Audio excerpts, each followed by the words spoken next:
Hello, friends, and welcome to another episode with Donovan Manufacturing. My name is Andrew. I'm with Fort Worth Roots, and we have partnered with businesses that are interested in having their own episodes underneath the Fort Worth Roots umbrella. And today is an extremely special episode. We've never done this before.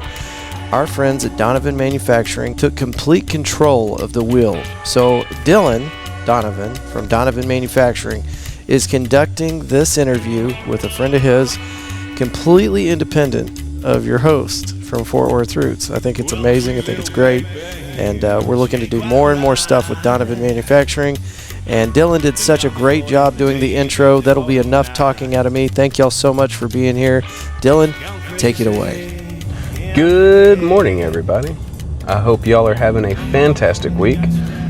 Thanks for tuning in. This week was a little bit different. We were down in Dilley, Texas at the ranch. I know y'all have heard me talking about it before. I wanted to get down there, sit down, talk with Chad, let him, talk about his facility, the capabilities, what he's got going on down there, some different programs.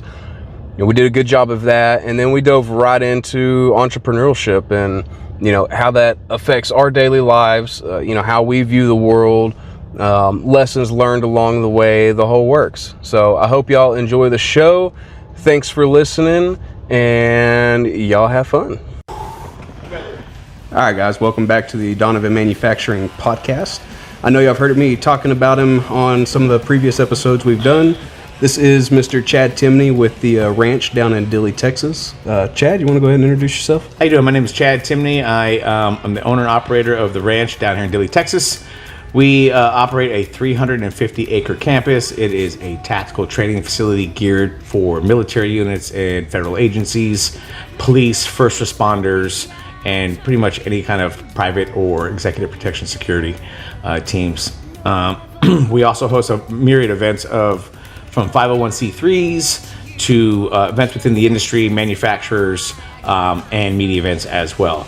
We've lately had with all of the YouTube influencers and the social media influencers, had some of those guys come down here too and filming content. On top of that, we do a lot of R&D, T&E with weapon manufacturers like Dillon here and some of the other brands that come down here, optics companies, other weapons companies, and other kit, soft gear, plate carriers, just from different companies that we believe are solutions and companies that our clients are using.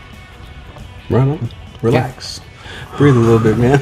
It's his first time, so we're popping this cherry tonight. This is a practice session. Yeah, so it's Friday night. We've kind of run around here for the last couple of days. Been having some fun on the new range out there on the sniper tower. You want to talk about that a little bit? Yeah, sure. We just came off a 4-day Ridgeline defense course. We were very happy to host Ridgeline out here. We developed a long-range venue for them. We already had a tower up. It shot to 400 previously. By talking to Ridgeline, they needed a 600-yard target, so we put out a 700-yard target. So our tower now shoots from 50 yards out to 700 on just different targets. Flashing hit indicators on the far BC zones. 2-story sniper tower. You can shoot from the second story that has the cutout, so you're essentially shooting from inside out.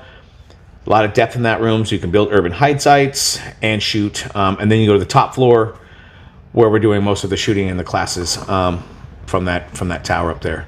We're really proud of that venue. It was the first time it got used, was this week. It worked out really, really well for Ridgeline, and we're really excited to bring some more programs like that to the facility. Oh, yeah. Yeah. Scope carbine, mostly the small frame calibers, the 6 arcs, the 223s, and anything you fit in an AR. I'm pushing those out to distance now. Right on. Yeah. I like it. Yep. Not too many places in Texas where can you do that, as I've learned. So kind of creating opportunities unique to the shooting community and just trying to fill the voids where we see them for the end user and just giving them some more chances to stretch the legs out in the rifles. Yeah. Well, shit, man. You say unique. This whole place is unique. Thanks, man. Thank you. Yeah, we have a lot of pride in what we're doing out here. We're building a lot. We're growing to the requirement.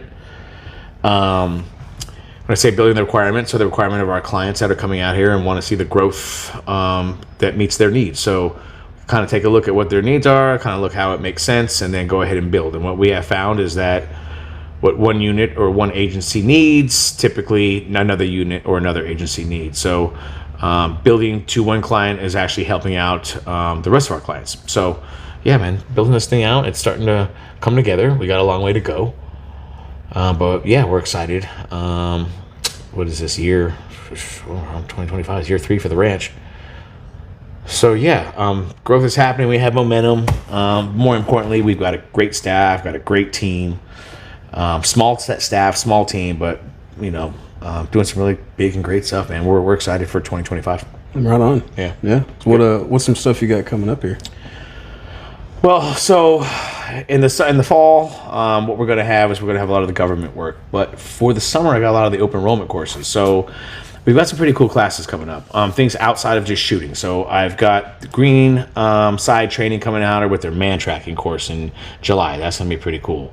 I'm probably going to jump in that one. Oh, yeah. Learning how to track people in rural environments.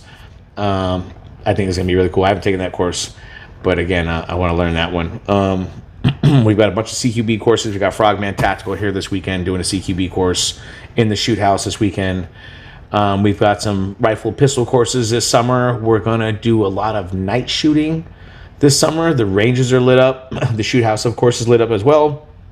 We don't have a requirement to go cold. We rarely close. So we're going to push some of the night programs, beat the heat, whether it be a match or maybe just a low light, no light course. But with the lights that go on, there's nothing that we really can't do down there. And then the driving with the track. We want to do more mobility. We've got an open enrollment mobility class that is doing very, very well. We capped that class at 12. It's essentially, ID1, ID2, ID3 out of the WIP's State Department handbook, essentially.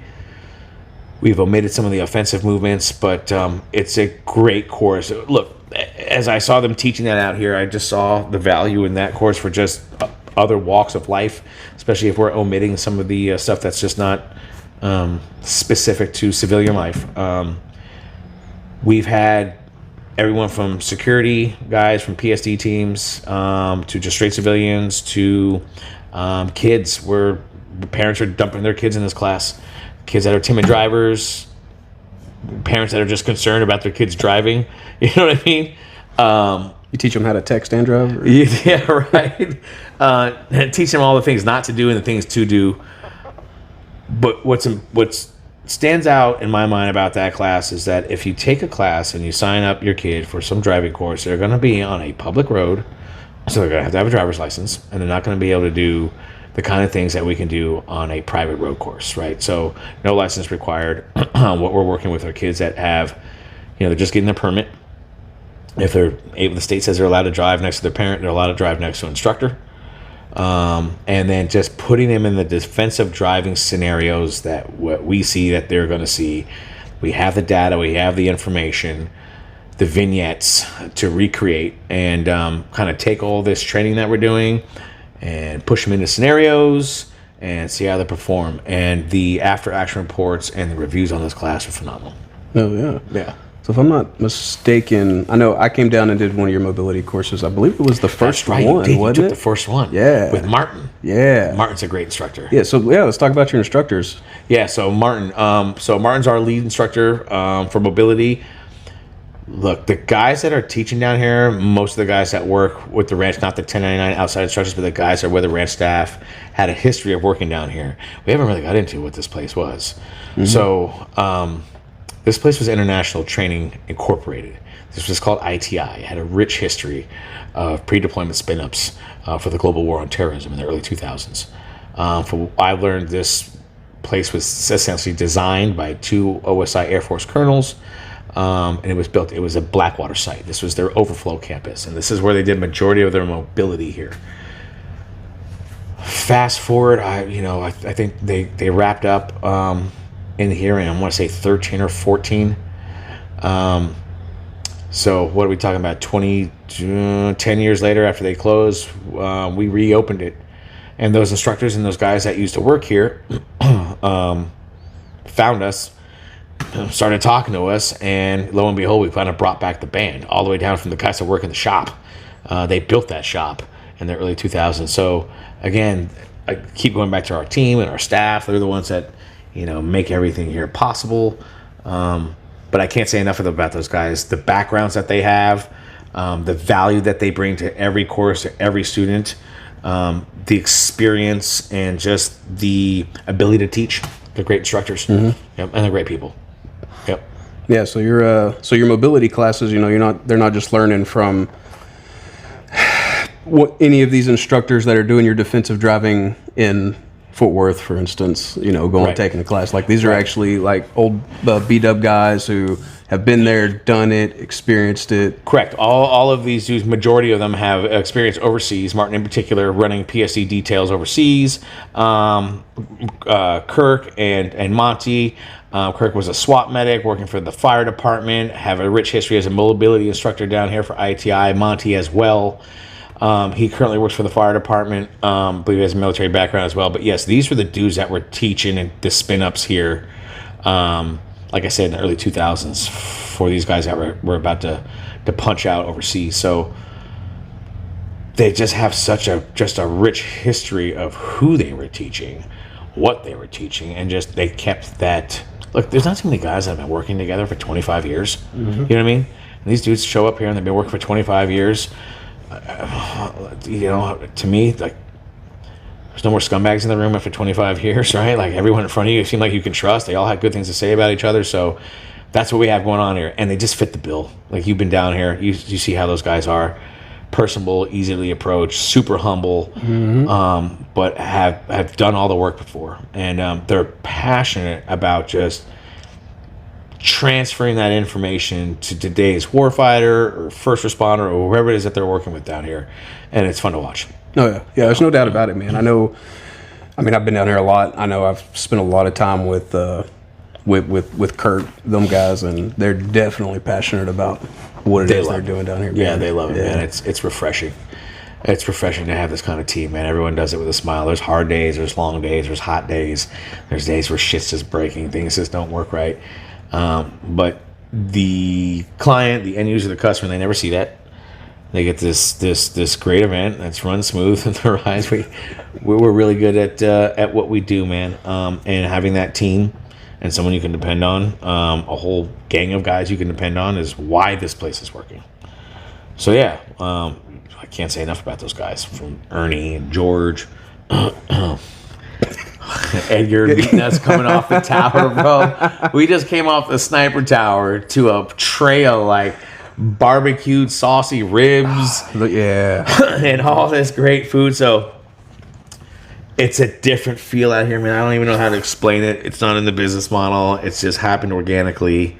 The people that come here, the staff, the Kim Kellys of the world. You know what I mean? Like, these are the caliber of people that we have here now.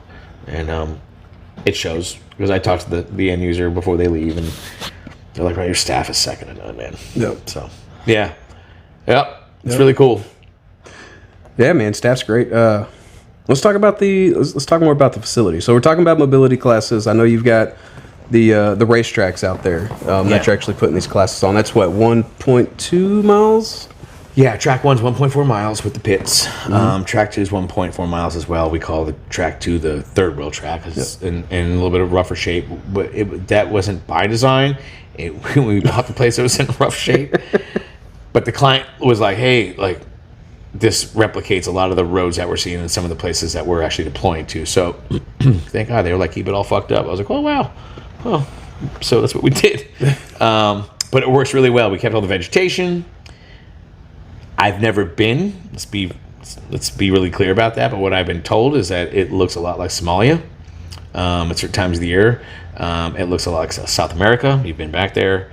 But there's roundabouts, S-turns, merges. There's the technical parts of the track back there that mimic some of the things that you would see on those roads. So, yeah, it works. It works the way it is, man. And then, of course, that's where the shoot house is. So, yeah, let's talk about that. The shoot house. All right.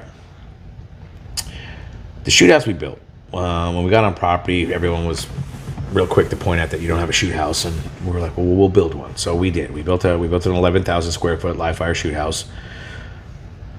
We were told it's the largest live fire shoot house in the country. That's commercial, right? That's not on a military installation. we're proud of it. It's took a lot of thought, a lot of time, a lot of design, a lot of shifting to come up with the end result. But I think we nailed it, man. I think we found every problem set that we needed to find. It was put in there, fully breachable, explosively mechanically. It's the flagship asset. It's a monster. It's got a stairwell. It's got a second story room, not a second story floor. But again, it provides a stairwell, the landing, and another room to dump into on a second story with a actual window that looks down into the structure. So it gives you a second story window to have to cover. It's fantastic. And with it lit up and hardline power now, you can train that thing all night. And then for the night vision programs, flip the lights off, go nods, flip down, run the iteration, flip up, turn them off, turn the lights back on, debrief. So it's working really, really well. I know we've seen some pretty sweet shit that's going on down here. We really have, man. Yeah. Yep. It's evolving. They're starting to learn what they can do here. I think one of my favorite conversations is with, they're here for a 5-day or even a 2-day, day 1 or day 2. Hey, I have an idea. Just send it, and they usually have some pretty good ideas. So It's like, or we'll hear that good idea several times and be like, oh, you know what? Like, I'm hearing that enough. Let's do that. So, people give me all this credit for all these design ideas, and it's just we're taking feedback and we're executing on it. And I think that's something that most people aren't doing. Well, yeah, that's one of the great things about this place, man, is it's not like this is what I have, this is what you get. It's, look, man, if you've got an idea, if you got something you want to do, like, you build it to their specs, to what they're wanting. And it's constantly evolving and growing. It is, and it's personal at that point because we did build it for you. And there's a sense of pride when you're training or going somewhere that you're fond of, or it has a lot of value to you or your team, and then they're actually responsive and listening to your feedback and then actually executing on some of the good ideas, man. Like, that end user ends up feeling like almost a sense of ownership in what's happening here, especially in the early years. And that's where we're at in the early years. We'll get to a point where there's no more growth. So that's cool. Letting them kind of have input into what the end result is of this place and the design. And like I said, we kind of know where we want to go with it. So when we hear that and they explain it, and then we hear it again from another unit, we understand very quickly this has a lot of value to other people. Let's go ahead and do this. It is cool. And I think at the end of it, we'll look back and go, hey, this was built for these guys. And, well, this was built for those guys. And then we expanded on that for these guys. And, yeah, it's actually, and we talk about it, it's pretty cool to think about that. Yeah. So... And that really rolls specifically into the mount side. Yes. I know, man, the first couple times I came out and seen the mount side, like, you had, there was some structure there. It was pretty cool. Like, hey, you got this little village, but it seems like every time I come down, something's changed, something's grown. And it's like you got that whole area over there that is, and I know what plans you got for it because I drew the blueprints up for it. You know what I mean? There's no question. So, I mean, let's talk about that. Like, what's the vision for that, going forward? Yeah, we've learned so much. That mount side's Connex boxes that are triple stories and welded together and doors cut. And you're right, it was pretty limited. What we learned real quick is how easy it is to move a Connex, how easy it is to attain them, and more importantly, they're like Legos. We used to drop these Connexes, or those Connexes that were dropped there, and just have this. I just had this idea that that's there. Like, no, it's not. We got them wheels that clip on the bottom for the forklift. We move them like Legos. So what I realized real quickly was like, well, not only are we going to expand upon that, Dillon did the 3D rendering for a client. It's going to turn into an urban training center. So we're going from, a smaller, urban training area to something that's going to be much larger. Adding half a dozen structures, 8-foot roads, 2 and 3 story buildings, fire escapes, breachable doors upstairs and downstairs, buildings that we can assault from top to down, and bottom to top, repelling opportunities as well, and then building some of those problem sets on either side of the backtrack on the straightaway because what we want to end up with is essentially the highway running through the city with all those problem sets, what eventually takes you to the shoot house. So that's where the mount side is going. In the meantime, the single 20-footers and the structures that aren't attached to anything large, I can move those. So now we have a mount site that's modular. Mm-hmm. So, they come in, they'll do their hits, and for the most part, the large structures will stay the same. But they're going to say they go to the shoot house for 2 days and they come back to the mount. It's different. And I didn't just really realize how easy this moves these Connex is. So it dawned on me because people were like, well, you don't have a sense of modularity. Like, the fuck we don't. So when I told them how we do that, they're like, oh my God. I know. And that's so simple. I'm like, I know. I don't have to build all these moving walls and all these apparatuses. So that's what we're doing. And it's working.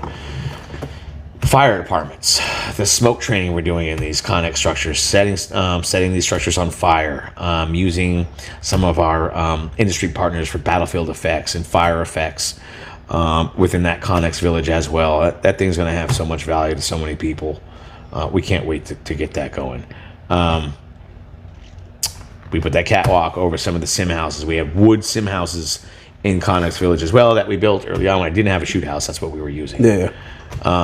I don't know how those are still standing, but they are. So we went in there, we shored them all up, put new walls in, checked all the studs. They're good to go. And then built that huge catwalk over them. So now we have the shoot house, of course, that has the 360-degree catwalk. And now we have that 90-degree catwalk over the sim house. Didn't really realize how much more capable or just people wanted to use it with that simple catwalk. So, we're going to start June. Completion date's October 1. So, it's right around the corner. Get back down here and we'll test it out before the... Yeah, I think it's going to be great. I think the content that comes out of that, because I have so many ideas outside of the government training where we actually put some cameras on some stuff, kind of show this community and this world, hey, this is what we have for you guys. Come on down here. Let's talk about how this adds value to either your training or your event or your media packages. Yep. Right on. And we talking the training, like it's legit real world training out here. I know I've been down here a lot. I've done some of the classes here. Man, you get out there and let's just talk about the mobility. Like in the one I was specifically in, you're not just like, oh, okay, we're gonna sit here and you're gonna ram this car, or hey, you're gonna have to back out of this scenario. Like, no, dude, you got guys there with rifles firing blanks off. Like, yeah, you're raising heart rates and adrenaline and getting people thinking and blood pumping. And that's right. Like, it's not okay, this is what's gonna happen. It's like, no, fucking get out here, get a radio. All right, hang it right here, and then bam. I have so much to say about that. Go ahead, man. The training here is the real world. We're here to break people down and build them back up. Mm-hmm. And you can't do that shit coddling people. I think the corporate attorneys of the world have had their fucking way with training. They've pretty much told these corporations that they represent that you can't do this, you can't do that. I've had rooms of corporate attorneys make up things to say no and actually ask them, can you show me an example of that ever happening on Earth? You must not know what we do for a living, but okay, we'll find somewhere else to do that. And so that's why you get a laundry list of the things you cannot do, mm-hmm. and some things you can do. I don't want people to think that we're down here being a bunch of fucking cowboys. There is 5 lifetimes of training experience down here. Overseas training, CONUS training, State Department training, security training, military training, like driving, firearms, tactics. We've been doing this for a really long time. Building events, building lanes, training lanes, running scenarios. Everyone's gone home. Nobody's been hurt thus far. We know how to push the limits of training while keeping people safe. And I just think because of the corporate world and the corporations that own facilities like this, you're just not allowed to. And we just don't see it that way. That has been the mission. Whenever we dream this thing up, if we can get a facility up and running, was like, hey, we want to do all the stuff that we need to do, the government contracts, and train the warfighter, the first responder, and all the protectors that we talked about. But at the same time, I saw so many other walks of life where this place had value to. Now, we start talking about some of the unconventional work that came out of this stuff. We have this saying down here: "Stop raising soft kids." You know what I mean? Like, and look what happened last month. We had a Secret Service agent bring his 25-year-old special needs kid down here. He's a great kid. We love him. He has special needs. He had Tourette syndrome. The kid was awesome. Timid driver. You know, the dad was fantastic. Met the instructors, but that dude went home a different human being. Mm-hmm. And by day 2, the instructor's like, homie, we can't. He's blowing by stuff. He's finding new routes. We can't keep up. And the next thing you know, I just got a 25-year-old kid that wants to drive fast.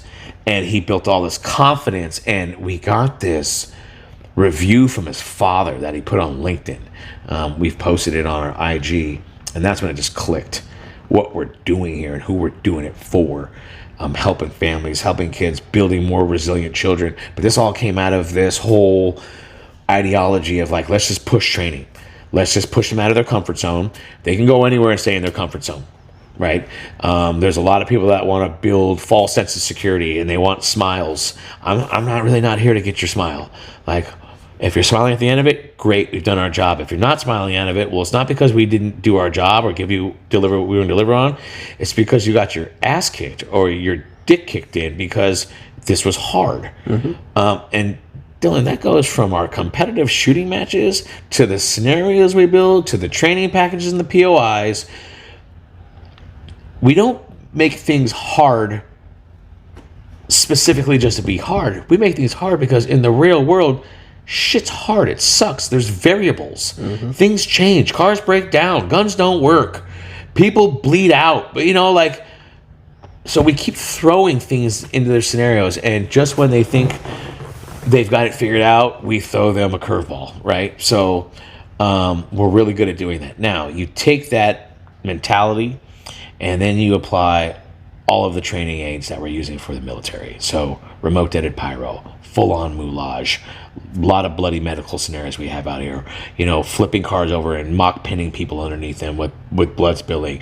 Role players, vehicles, rotary wing, like all the battlefield effects, gunfire, explosions, debris, you name it. We immerse them. So in the early years when we were running some of these government contracts, I'm like, how could this not help everybody that's coming through the gate here? Mm-hmm. So the driving program, it's very practical. They're not coming learning how to get out of, L-shaped ambushes or anything like that. But what they've done is the instructors that understand those tactics are applying those to real world vignettes. And let me give you an example. Down driver drill. Down driver drill was a drill that's done in case the driver's down. Typically they're shot, right, when this is taught. You're driving down a moving road in a vehicle, and for whatever reason, the driver is incapacitated, and now the passenger has to get control of the vehicle. Where is that applicable today? You're going to the mall, grandma's taking the kids to the mall, and she has a stroke at the steering wheel, and the 13-year-old's in the passenger seat. Who's getting control of that vehicle? Mm-hmm. People don't think about that. People think my 13-year-old's on it. Well, if they're riding passenger with grandma, maybe they need to know a few things, right? So, we bring these things up because these are the things that happen. And I just don't think people are aware. So, taking them out of the class where they've built the foundational skills for the 2 or 3 day package and then dumping them into those kinds of scenarios where they apply everything that learned under stress with all those distractions, you can't replicate that anywhere else in the country. Nah, man. And so many people, even though it's funny to me, so many people, they live in a bubble nowadays. But yet you get on any social media platform. And you can see the terribleness. You can see dude, it's the all acts of day, violence. every day, it's constant. And so many people, well, it'll never happen to me. And that's just, it's not the case. Maybe you get lucky and nothing ever happens, but you always need to be prepared for that what if. I do. You do. They do. Most people have a fire extinguisher underneath their sink. Why? In case there's a fire. You know how many people have bought that fire extinguisher and probably don't even know how to pull the they still have it in the box. It's not even out of the box. I've seen a lot of fire extinguishers in the box, not hanging from the hook. They look at that thing like it's a foreign object. They don't know how to pull the pin, pull the zip tie out. They don't know how to do anything. They don't know how to deploy a fire extinguisher, but they have one. Mm-hmm. It's the same thing, man. We get in these conversations. We had a public speaker out here from Australia who had traveled the country and was interested in American gun culture and was asking the questions and getting the fucking answers that not the shitty answers of government tyranny and I believe in all that stuff. I know why those documents were written and all that stuff. But at the end of the day, she ended up spending 4 or 5 days here and she saw a lifestyle. She saw guys that use these guns and weapons and whatever, pistols and rifles, as tools that make a living with. Not glorifying them in some way that, this is our God-given rights, and they are, but it was a much more professional approach that she understood. And then she met a bunch of good people behind it that weren't a bunch of gun-toting jackasses. Just jackasses, man. Yeah, and she got different answers from me and my staff. And she told all of us, she's like, dude, I got to tell you, this has been one of the most eye-opening things I've ever seen, I've ever heard. This environment, this community you've built. She got to see classes being run. She got to see the melting pot of people that came through, male and female. She was shocked at what a great community, well-adjusted individuals. Their kids were here. We had a match going on. We had training going on. How nice and polite everybody was. We have a barbecue afterwards. Edgar. Yeah, Edgar's cooking. And she's like, I didn't know this existed.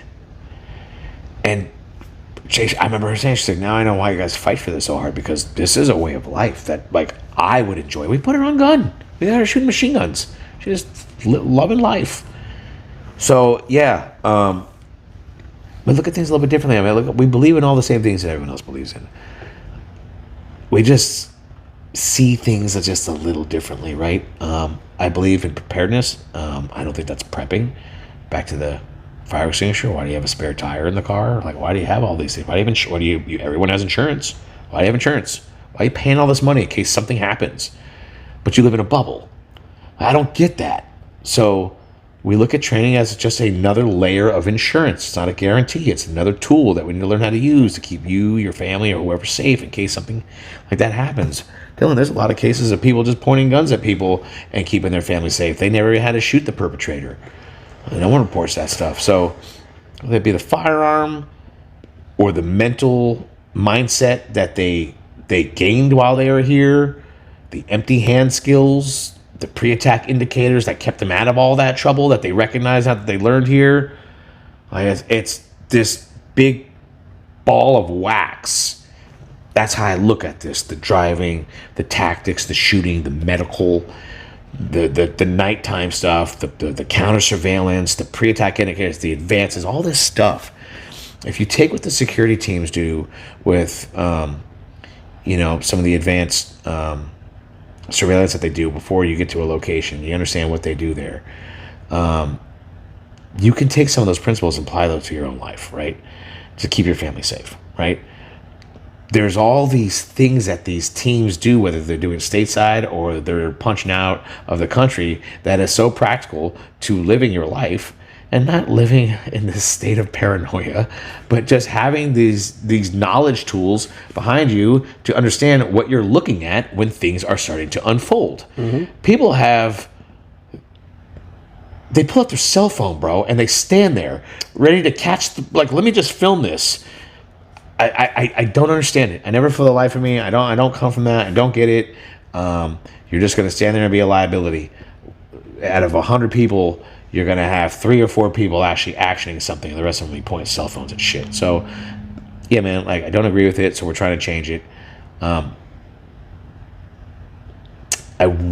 We're open arms to those people. Like, I don't want them to feel like, hey, like, oh, they don't want us there. Yeah, we do. Yeah, no, like absolutely. Those are the people we need. We need you to come here because we need you to learn this shit. Well, and so much has been lost over, decades of evolution of humans. People forget. People, back in the day, it was you eat right, you stay healthy, you always prepare for war, right? I mean, it was always warriors in a garden. That's right. And nowadays, why do people eat healthy? Why do people go to the gym? Why do people do any of this? It's to constantly be looking out for the future, preparing for the future. And this is no different. No, it's not. It's not. And nothing here is off limits. No, it's not off limits. I'm just thinking right now, just like the families and the kids, like the very unconventional stuff that we're doing here. Right? So in our eyes, the conventional stuff is all the tactical training, the stuff that we've mentioned. The unconventional stuff are the programs that are unfolding before us, the helping of kids.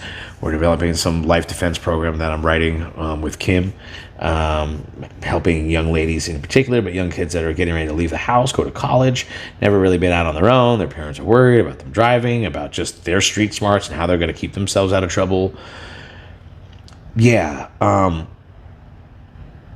trying to build a culture, I guess, around that, a community, which we're doing, of not just the end user customer that's coming for the class, but the actual instructors. And we host so many different instructors with so much great information, and we get to meet all these great, I consider them role models. Look, we vet our dudes pretty hard here. If we don't believe in it, or we just don't believe in who you are, you're not coming to the ranch and teaching, right? So we're bringing all these great people that we believe in, right? From not just the curriculum, but just who they are and what is their message when they're not teaching whatever their craft is, because they stay here.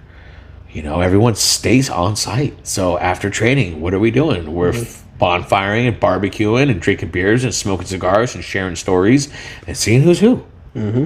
And in my experience, what we have found is the guys that stick around and do that are willing to do that, time after time again, are good guys. They have nothing to hide, So yeah, that's the unconventional stuff that we're very proud of. They see the website, they see what we do, and it's like, yeah, that's what they do. They're federal agencies, and they do the guns and the firearms and all that stuff. We do. But I'm very proud of some of the other stuff that we're doing that is, not quite in that realm, but using the same training assets, the same playbook of information, POIs, to, again, bring challenging, hard skill building curriculum and to the table. When they leave here, we have 100% increased their survivability when they leave the gate. They left with something that's going to help them prevail, and whether it be their flat tire on the side of a very quiet highway in the middle of the night, to a perpetrator that's trying to assault them or their family, right? And everything in between. That's what we're working on. Those are the programs that are unfolding this year. When we started them a little bit last year, we're very, very proud of this stuff, and that's the stuff that's really not on the website. That's the stuff that we're kind of doing offline. I think as it grows, it will become more common knowledge of what we're doing there, and I'm trying to get that information out. Yeah, for sure. So yeah, we went from the salty warfighter to moms and dads bringing their 15-year-olds out to go smash around on the track in our Crown Vics. It's quite entertaining, but we're touching families, man. We're helping kids, which is like our goal, and the feedback we're getting from the parents lets us know that we're doing our job. Oh yeah, well, like you said, man, you're talking about the community that you built out here. One of the things I love about this place is when you pull through the gate down there, your ego gets checked right outside that gate. Like, you don't come here with any kind of ego. You come here with an ego, you're very quickly going to get hurt. Yeah, your ego gets hurt here. And then on top of that, man, just when you come to the gate, it's not, oh, you're here at the ranch. It's the ranch. It's only the ranch, dude. You got so many industry partners. You got myself. I mean, you go out there to the fire pit, man. You got all the banners of all these other businesses and companies on the walls. Like, everybody's, I hate to say everybody has a stake here, but people come down, they host their classes here, and it becomes a little community. It does. It has become a community, and that's a good point because I didn't get here by myself. I'm close. A lot of trials and tribulations, as any entrepreneur is going to encounter as they're building their business, and I had a lot of great people come help me. Get me down the road, business advice, ideas, pushing clients to me. One individual in particular is responsible for the first government contract that I got. You know who you are. A lot of respect for that man. If you say his name within the community, no one has a bad thing to say about him. So, yeah, man. And we continue to do this. Because there is, well, look, you can check your ego at the gate or not, but before you get burned down on the range by some of the guys that run around here that are very unassuming and very humble, they kind of get disarmed before that happens because they get around the people and you see them and they're a little, right? And day 2, man, they got their hair down, their hats on backwards, they've calmed down a little bit, they realize who is around them, and no one's chest bumping, and they're more than willing to share that, and that's where we capture them right out of the gate. We believe in a really high standard of performance here. What's this? Still recording? Yeah, we're good. I didn't want to do that since you did that. It's the first time using my phone. I wanted to make sure it didn't cut off like 45 minutes ago. Back again. What were we saying? Yeah, so checking egos at the door. People come in if they have. Oh yeah, they just get disarmed. They just get disarmed because everyone's so fucking nice. Everyone's so nice. Goes out of their way. Look, I knew I had a great staff, but I had this hunt planned with my old man, who's 85 years old. We're going to the mountains of Colorado, which we do every year. I don't know how many more years he has of walking those mountains. We've been doing it together for almost 20 years in the same spot. So I was going to miss that. And then, of course, one of my most important SF clients puts the dates right over my hunt, like, fuck. We're going to have to make this work. So left it to my guys, man. Went over the details. Stressed when I was gone, not because of who my staff is, just because I wasn't there. I'm a little bit of a control freak. And that aspect came back the most glowing reviews. Like, I had a CAG Sergeant Major tell me that they've never had that kind of facility support in all the years of training at any training sport. And it's Ernie and George and Edgar. And you're just like, yo, like, they got it, man. They got it down. And if they got it and they make a man like that feel like that, then every other guy that walks in here that's not nearly as rigid and seen some of these guys have, we got them. So very confident in what we do. We're very certain in what we promise, and we're very certain in what we deliver. Yeah, man.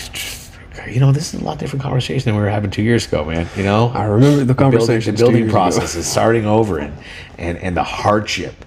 We were having different conversations. So I don't think about most of this stuff, man, because we got our nose down to the grindstone, and we're fucking creating and BDing and meeting and facilitating, man. Like, the facilitating, I think that's what sets us apart. Is the guys that are in the office leave to facilitate.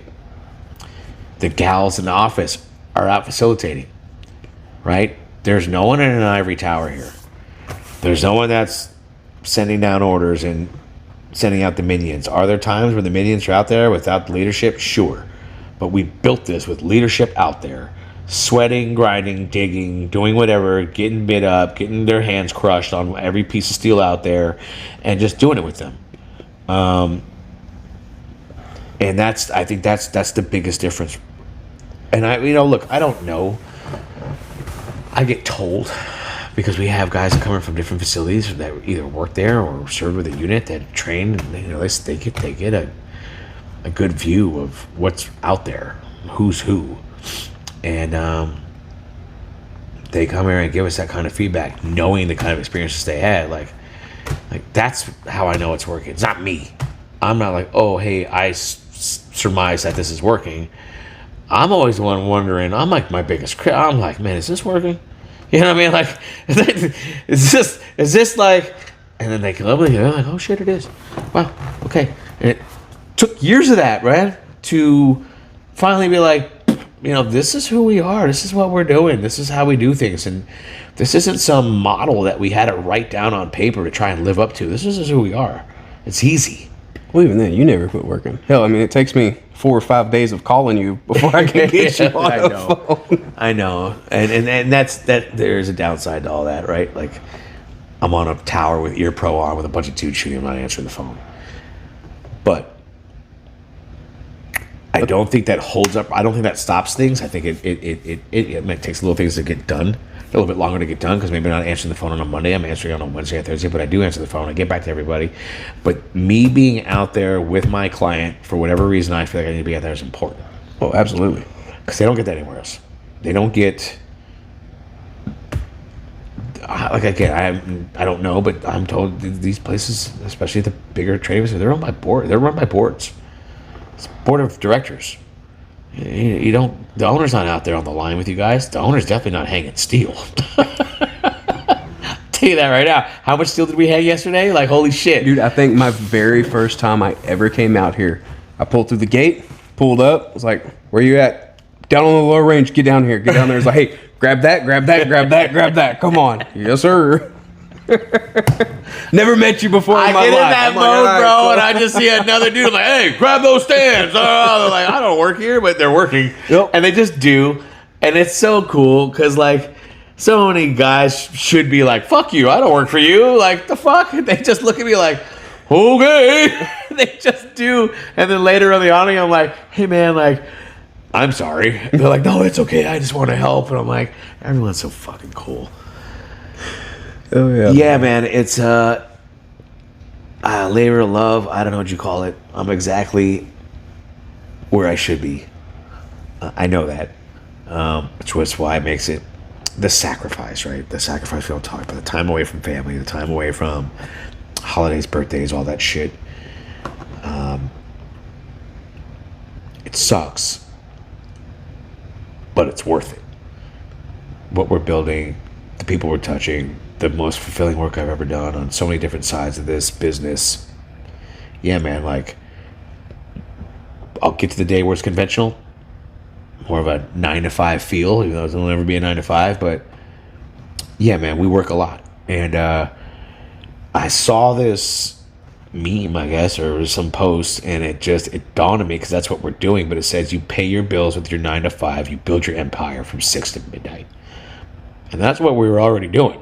So I'm like, oh, well, that explains what I'm doing, but it helped me, yeah, fucking A. Like, that's exactly how you do that. Mm-hmm. So that's what we do, man. Like, 6 o'clock rolls around, I close the computer, I look at Kim, who's usually still typing and working. I'm like, what are we doing next? You know, and she's like, I don't know. Like, let's make some content. Let's film something. For the media companies. And we go out, and before you know it, shit, it's midnight.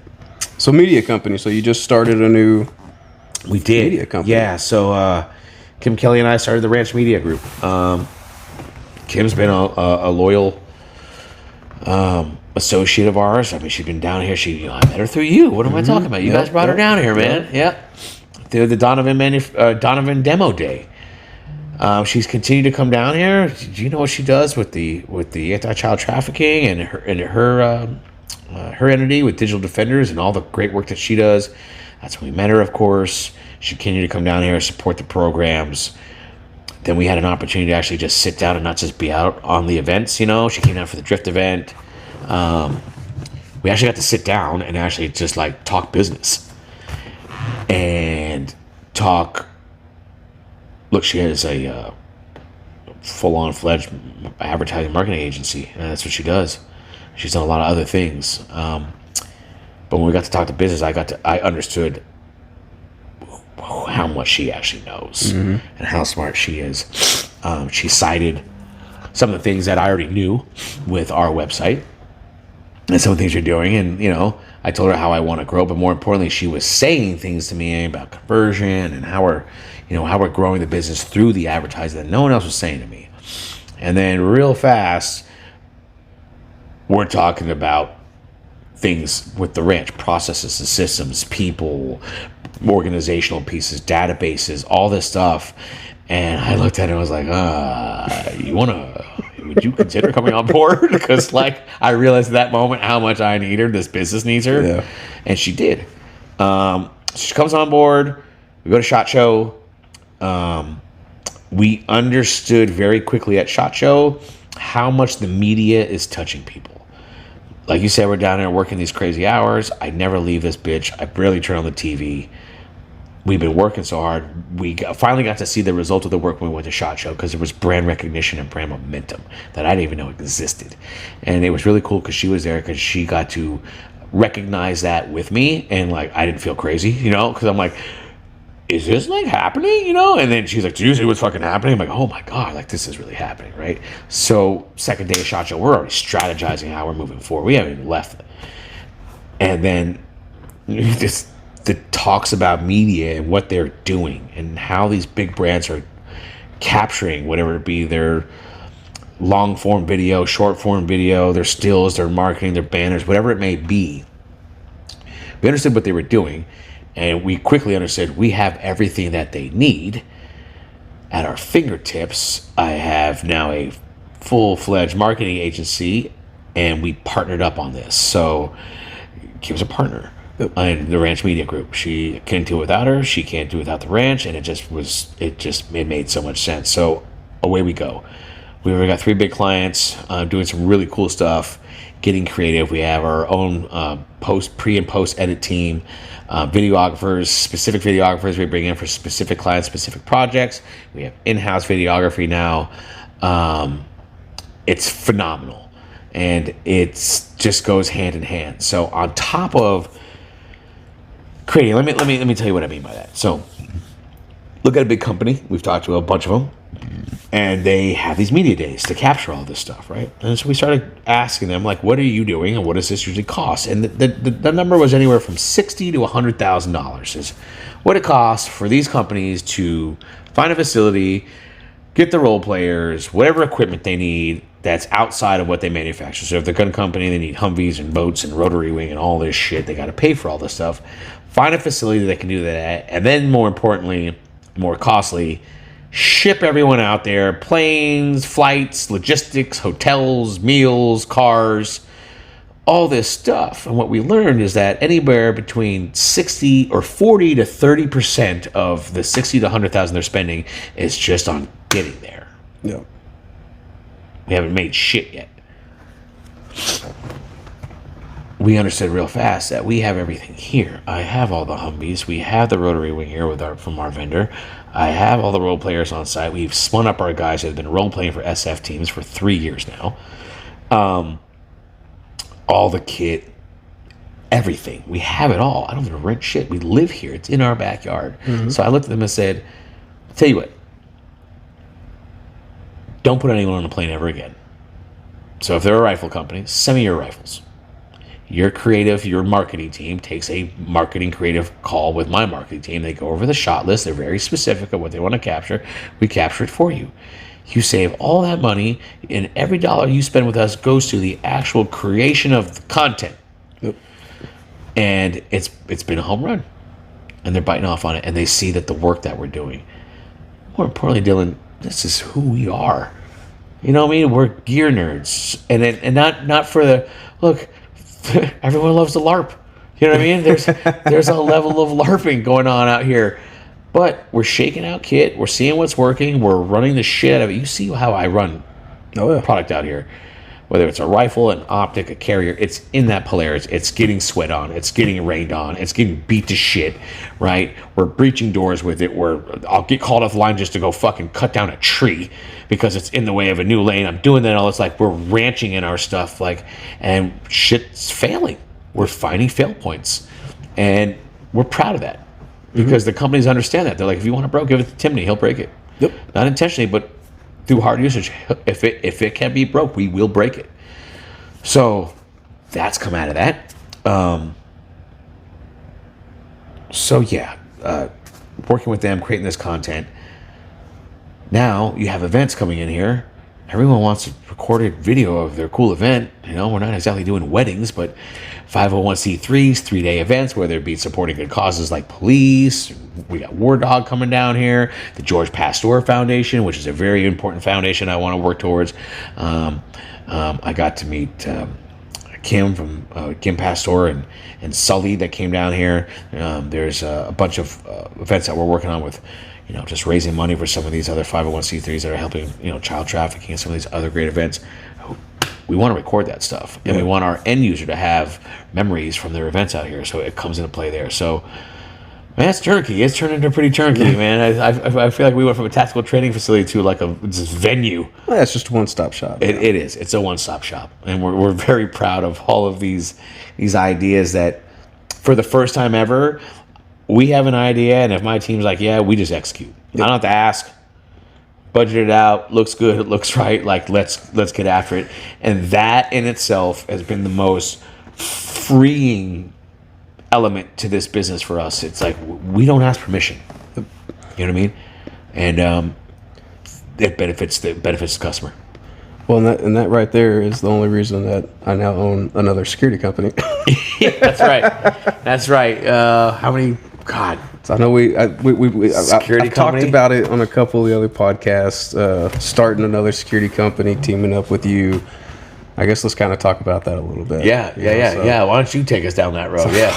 Yeah. We're sitting in here at this table, and we got a phone call somebody needed some people for was it inauguration? Yeah, it was. And it was like, man, yeah, I don't have nobody. I don't have any offsite people. Fuck, dude, we want some guys that y'all are putting out. And you put the phone out, you looked at me and you were like, we need to do a security company and a training company. I know you've honed one before. Let's team up. Let's get this shit done. And I'm like, all right, cool. Yeah, that's how. So yeah, I mean that's pretty much how it went. And there was no question in it. Like, well, maybe, like, I don't know. It was just like both of us just looked. It was like, all right, let's fucking do it. And it's just kind of happened. And so let's kind of talk about the roles played. Like, I know I just submitted all the insurance. The license is about to go active. So my end of it is the contracting of the officers themselves, and then I'll let you kind of take away with what your goal is for the training of it. Yeah, so we had an opportunity to host a large EP Academy down here. They made us an intricate part of that program. I saw some good things. We saw some bad things. I saw some things that were left out that we thought should have been included. We're gonna do our own training for security companies, whether that be EP teams or your level 3 and level 4 security guards here in the state of Texas. So, like you said, we discussed it. Like, hey man, I've had the security company. I know how to broker the license and like that, but where are we going to train these dudes? And we kind of looked at each other and was like, well, we know the answer to that question. So it's been an idea of mine for since last August, and we're executing. Look, besides the actual details of the security company, getting back to how we work, you got to take risk, man. You just got to. You can't sit there and talk about it and meet for another meeting. I've been part of that, man.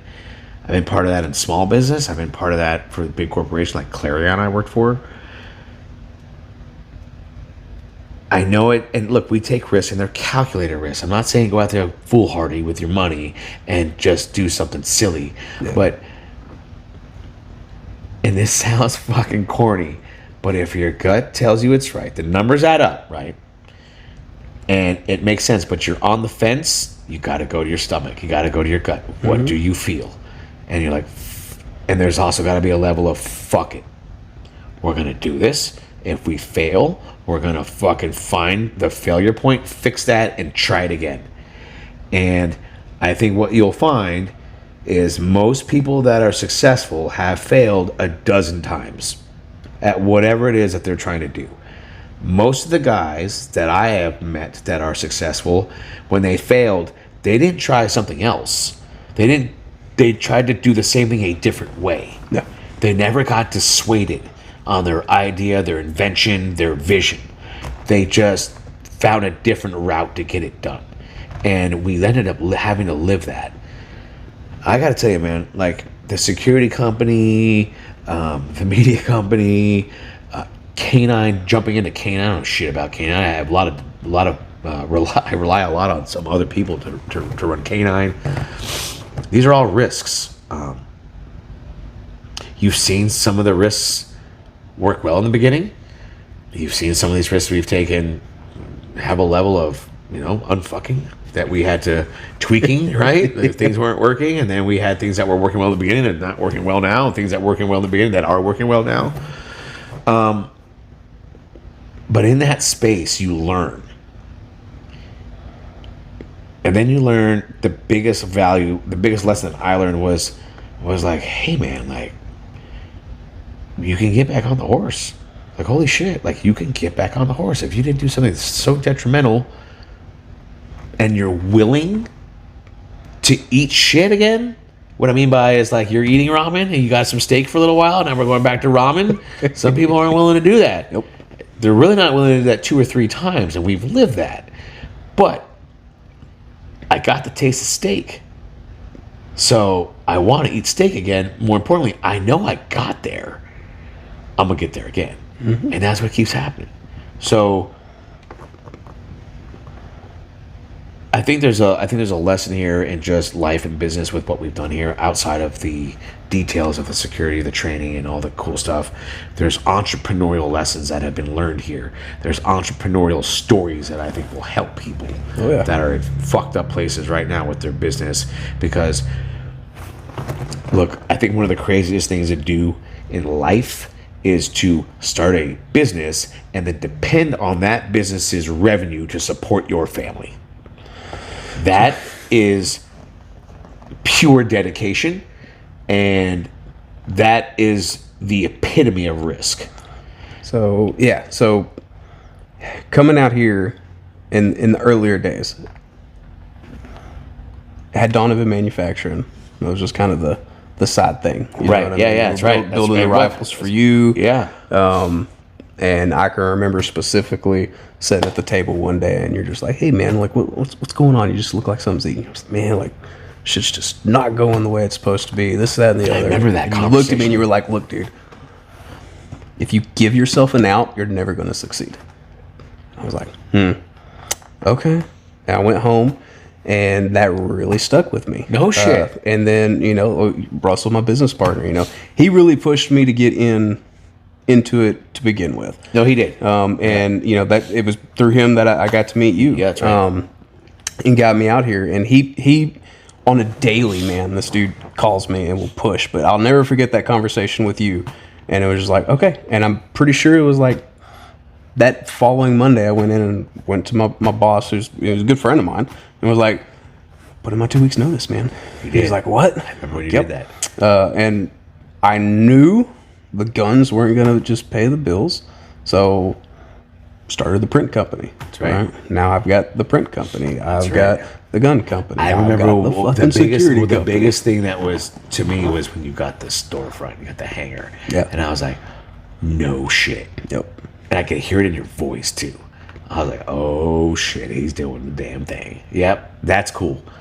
Look, man, sharing in these successes with your homies is some of the most special fucking thing I think a man can do with another friend. Is like sharing their successes, share their fucked up stories, where they failed, share that lesson with their buddy. That's all I did. I shared a lesson that I learned with you. I came here with a fraction of the knowledge that I have now on business, people, relationships, negotiations, risk, reward, all of it. I thought I had. I mean, I didn't think I had it figured out, but I thought I had enough to navigate those waters. I barely did. I barely stayed afloat. I do now, but knowing what I know now, and knowing more importantly what I didn't know then, like holy shit. So I learned that failing. I learned that advice I gave you because I failed. I failed at reading the people I was in business with. I failed at reading writing on the wall that was there because I just needed this thing to work. All these things that I have learned will never happen again. Right. But more importantly, I get to share these with guys like you and guys that are, I deem my friends, that have brands and businesses that are kind of going through the same shit. Dude, after all that shit happened, I mean, Ross came down for 3 months, but that was it. Yep. There was no one to call. And I think, bro, I worked through half that shit mowing lawns, like flat out on the zero turn. It's like just watching the sunset cut. Like it's like Forrest Gump, bro. I was like, there was no one coming down here. I'm cutting this lawn for free, right? Like it's therapeutic. I look behind me like, wow, that looks so good, and just sort all this shit out. I did it on a lawnmower. Like I think about that right now. What shit I sorted out on that fucking lawnmower? I'll probably never sell that zero turn because it has sentimental value. Like it did. Yeah. It feels like a lifetime ago. But when things pop up, so getting back to just advice and things that we've learned out here and sharing that with people. I had a good friend of mine, comes down and does a lot of training, has his own training company. Plays a big role with the department. Wondering why his training company isn't taking off. He called all his friends and couldn't figure out why. And I called him. I said, I'll tell you exactly why. He was like shocked. What do you mean? Like, I'll tell you right now. You're not gonna like the answer. He's like, what? I'm like, brother, you got a full-time job. Your training company is your hobby job. There's nothing wrong with that, but you want full-time job results from your hobby job. And he was like, holy shit. And I was like, unless you're willing to sleep 4 hours a night and work 2 8-hour shifts, that's what it's going to continue to be. Yep. And that's just the truth. And I told him that because I want him to succeed. If I see something that I think that's not going to work, I'll be the first one to say, hey, man, I ain't telling you what to do, but I experienced something like this, and this is how it panned out for me. People won't tell you, hey, what's Dillon like? I don't say, you know, I love him. He's a great man. And no, this is what Dillon does. If he wants to execute, when he tells you like this is what, you know, and on the flip side of that, what's this guy like? Well, I don't tell you he's an asshole, but I tell you, hey, you're not going to get the result that you're looking for. And they go, well, why do you say that? And I go, well, here are the facts. Here's what happened with me. And I go, oh, and I never once said, well, I feel it. This is how I feel about it. This is what happened. I'm sharing that with you.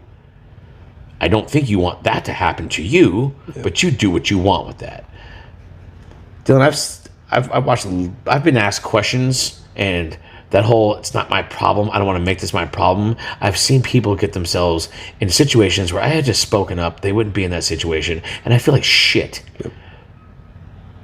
And I'm like, yo, it's time to speak up. And you know what? If you inherit, if this gets misconstrued somehow or another in conversation that I said something bad about somebody, about someone's back, or talking shit, like I'm willing to live with that because I didn't do that.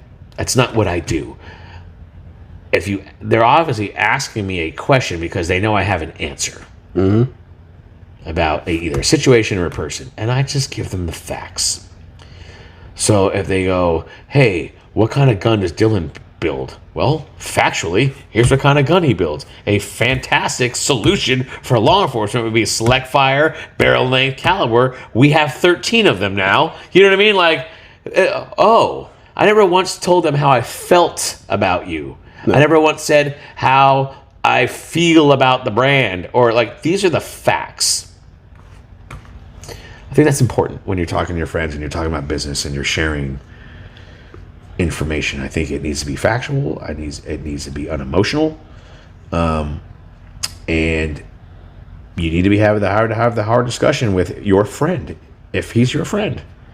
If you're a yes man, then be a fucking yes man. But if you want to help somebody, you need to just be able to tell them what they don't want to hear. Yeah, people need to quit being afraid to hurt other people's feelings. I learned that being on the recipient end of that shit, bro. Mm-hmm. You know what I mean? Like, really close people are calling me and going, why are you in business with the biggest piece of shit on planet? I'm like, well, tell me how you really feel. Like, God damn, bro, you know? What was the first question out of my mouth to him? Why do you say that? And then he gave me the facts. He never once said, because I think he's an asshole. No, because this is what he's done. Oh. I asked him on that phone call, I remember where I was at, bro. I was sitting right there. I just came under the underpass and I pulled over all those semis sit on that the frontage where all the roads all fucked up right there. Because I just took the phone call and was like, what? And he just, why didn't you say something to me before? You know?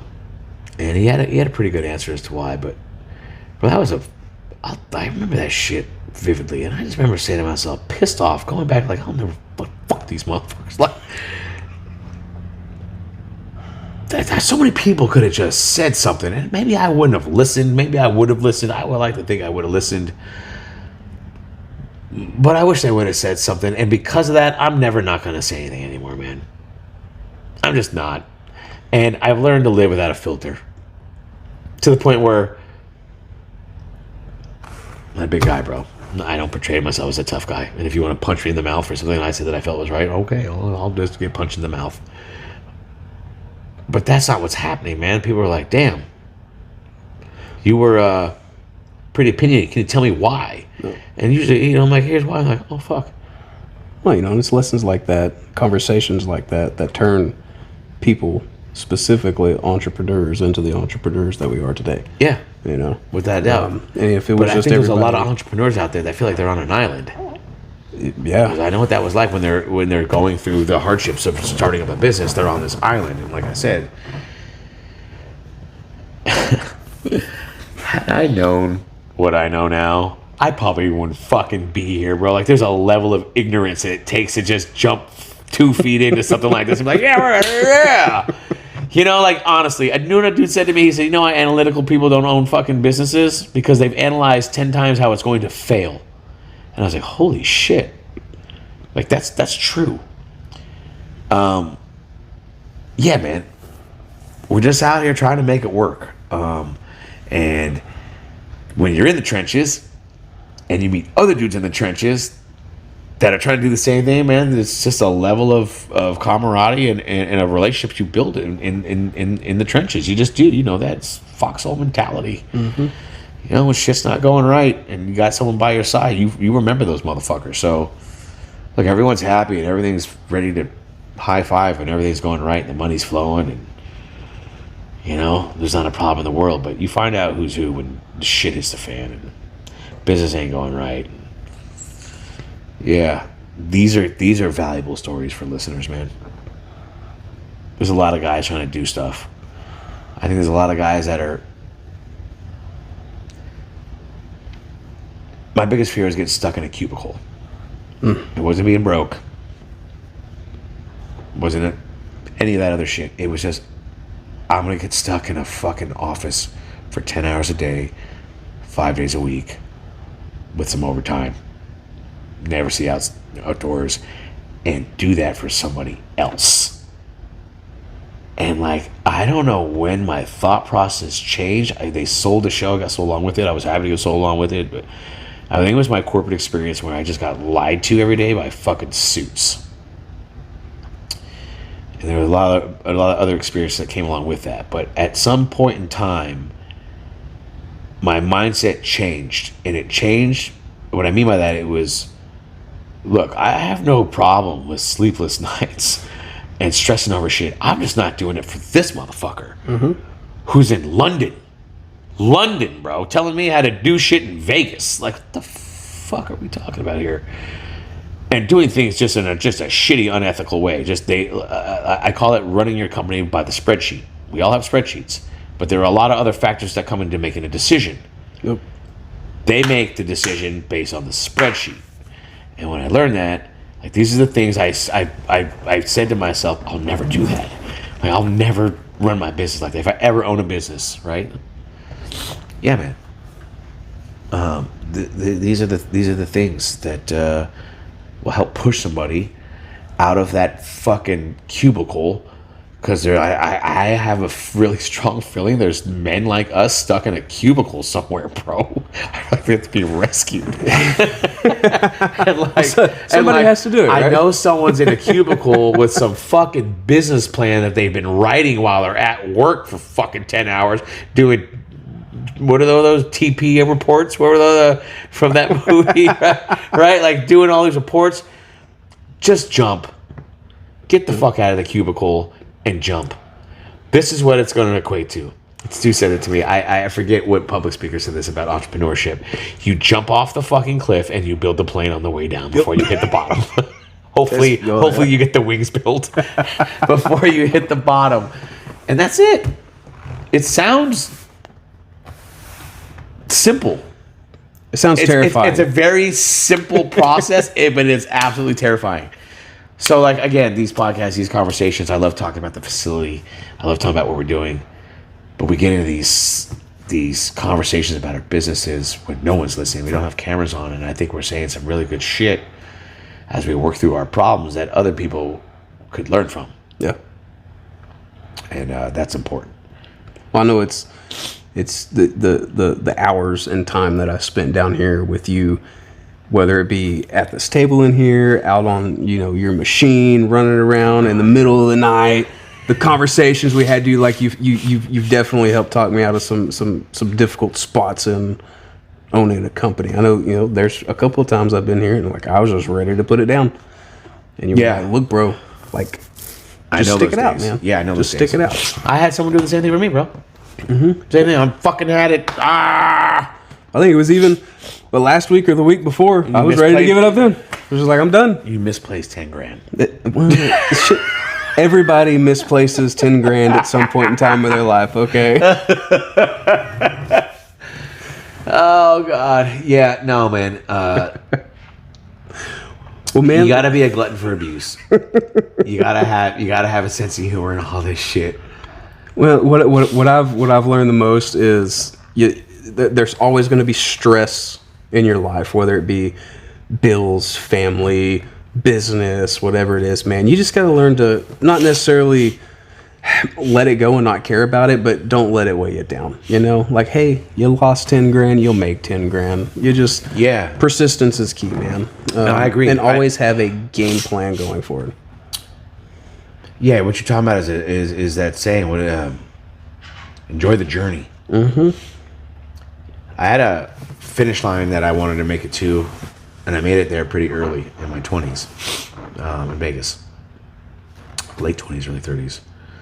And found what this level, I guess you call it success, that society norms told me I was supposed to meet, right? The white picket fence and fancy cars in the driveway. Mm-hmm. Got to this finish line and was completely unfulfilled. Completely. And I was fucking lost, bro. I found competitive shooting. 28. Changed my life, but like I know what that feels like. It's so weird. It's so weird to model your path or something. Anyways, I got to this little finish line and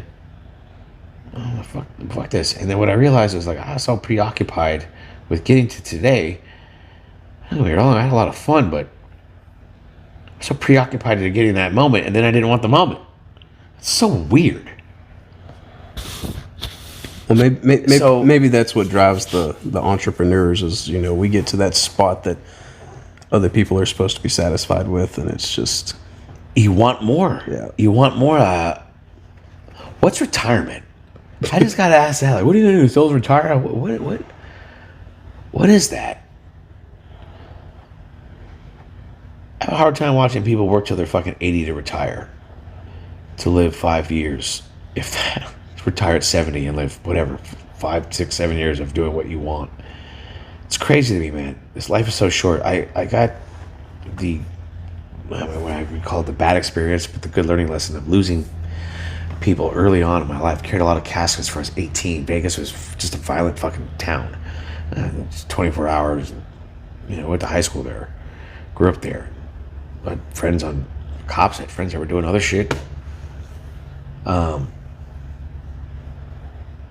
Yeah, man, it's, and then you get to a certain age, you start thinking like this. You start thinking about, like, what is it all about? What are we doing here? Then you have friends that get sick, cancer. And then you're talking to them, and you're hearing their perspective on life, and it's completely fucking changed from the conversations I was having with this individual 6 months ago. It weighs on you. And I bring that up because... the vision, the mission with this business, like, it supersedes so much. And things become so important. But then when you get in these conversations with these people that just want another day outside, you're like, holy fuck. I need to pay more attention to the little things and some of the things that the micro wins, the micro victories, right? Not the big project win. Like, what was the micro victory today? How are we celebrating that? Like, and I don't mean with the birthday cake and confetti, but like, how are we recognizing that, finding gratitude in that, which pushes optimism? That cycle, right? Yeah, man. So much to just to take in and learn from all these experiences running these businesses. But anywho, just getting back to what's important. And then you talk these conversations and you realize really what's important. So it's good to have the perspective because we get caught up in this shit. We get caught in the weeds, bro. And I'm thinking like this and talking like this because I just went home for the first time in a while and my fucking kid is big. And I'm like, what the fuck? Like, I left here, he looked like a little wet noodle. I came back and this kid's got like thick fucking calves and shit. Like, what the fuck happened? I tell you about the phone call I had at home? Mm-hmm. I called home. My wife answers. I'm talking to the wife. I hear some dude in the bed. Who the fuck is that in there? Who the fuck is in the house? She said, what are you talking about? Who's in the house? That's your son. Couldn't believe it. Put him on the phone. I almost didn't believe her. Hi, Dad. The fuck happened? It ain't no different fucking seeing the kids every day. I see my kids every day. My boys. So the oldest one, he's out of the house, moved on. He's old, 19, fucking doing the thing. And then I got my 16-year-old and my 14-year-old. Yeah. And I remember when it happened with the 16-year-old, but my 14-year-old, he was always the smaller kid, like just short little. Yeah, it's like Carter. He's just short, kid. Little. He's a little guy. And dude, I see him every day, but they're usually upstairs all the time. They come down to eat, and that's about it. Yeah. And, dude, he came down one day, and I was sitting over there, I was cooking, and he came down and got a drink or something, and he's sitting at the kitchen table, and I just turned and looked at him and was like, what the hell? What the hell? When did you grow up? And I told him, I was like, hey, stand up. And he stands up, and I'm like, God damn, like, when the hell did you hit your growth spurt? I don't know. You were so skinny, dude. What happened? You used to have a little gut and everything. And just, it was like that, dude. Yeah. He went from this little kid to, dude, he's a fucking little adult. It's fucking crazy. It's crazy how that shit happens. It is. It is crazy how it happens. And you don't want to miss that shit. Being dads and business owners and just who we are. It's part of the game, man. It's part of life. It's part of the process. of not living the cubicle life. That's just what it is, bro. I mean, you want to have a 9 to 5 and go home, you can have that. Nope. But you can't live this life and have both. I think we're working towards that. And again, that's the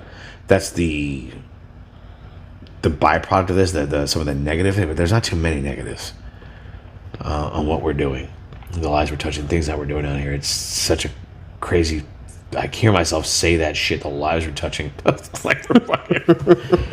But we are, man. We started from this. Let's do a tactical training facility to just touching lives. It's nuts. It's pretty cool. Oh yeah, man. Yeah, Right on. I enjoy it. Well, shit, man. What do you? We've been going for a little while now, man. You want to close it up with anything? yeah, man. I think we do more of these. Yeah. I think we just let the people know kind of what we're doing as things unfold. But I really appreciate you putting me on this platform, man, and let me kind of talk to people and let them know kind of what we're doing down here, and let them understand that besides what they see on the IG and the IG and the YouTube and all the social media stuff and the website, of course, that we're doing some other stuff down here and kind of who we are. Right on, man. Yeah, appreciate that, man. We want to let people know where to find you, Instagram. Yeah, absolutely. Please check out our website at ranchtx.org. And then our social media has a lot of great content on there. We have 2 social media, so we're going to have one for the ranch training facility, which is _ranch_Texas spelled out. And then we have the ranch media group, which is _ranch media. Check us out. A lot of open enrollment courses on the website. Feel free to call, email with any questions that you may have. But we're hoping to see you here on the ranch. And we'll talk to you guys again soon. And we'll make sure to put all that information and links in the show notes. Appreciate y'all tuning in, and until next time. Thanks, man. Yeah, brother. Yeah, appreciate you. Yeah. That's good. I loosened up. It took a minute. Did.